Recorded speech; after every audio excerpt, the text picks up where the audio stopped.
But the other day, we went swimming with killer whales in Mexico. I said the other day, it was last year.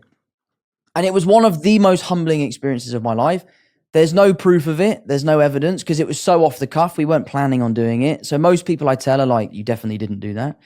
But we were in Mexico and we were on a boat and we just so happened to see this pod of orca. Jack, my security guard, thought it'd be a good idea to jump in. He jumped straight in, flippers on, goggles on, and we were driving to keep up with the whales because they were kind of following our boat. So by the time Jack had jumped in, he was like this. He was like 100 meters away, and you could see him, and the whales were like swimming around him.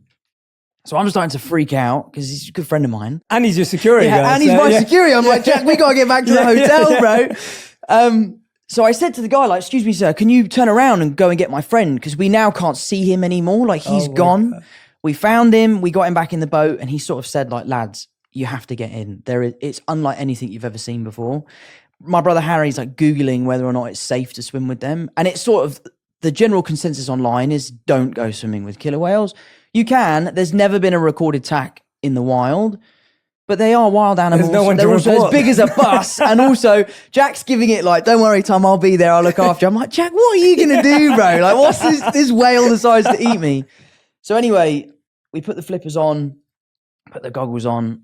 We find the whales. They're sort of interacting with the back of the boat. They're clearly curious. And I just thought, like, I guess it goes back to what you're saying, the mode of ignorance. I just was like, I'm going to try it and see what happens. Yeah. I jumped in. My brother jumped in, Jack jumped in. We kind of came together.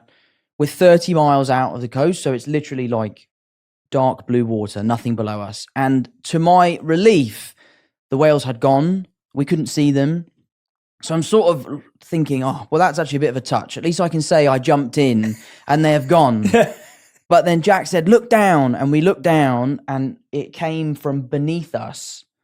And what has been such an interesting experience for me was as soon as I saw the whale, I wasn't scared anymore because I could just tell that it wasn't going to eat me. I don't know how to explain it, but you could just see from its body language. I remember it so vividly. It swam up to us. It was maybe 10 meters below us, and it was kind of motionlessly sort of just looking at us. And then it kind of rolled on its back. It did this weird thing where it kind of put its head like this, and you could see its eye. Like we were having this crazy like moment, and then it just swam off and it was gone. And then for 3 hours afterwards, I couldn't speak. I had the biggest adrenaline dump. I just basically was asleep.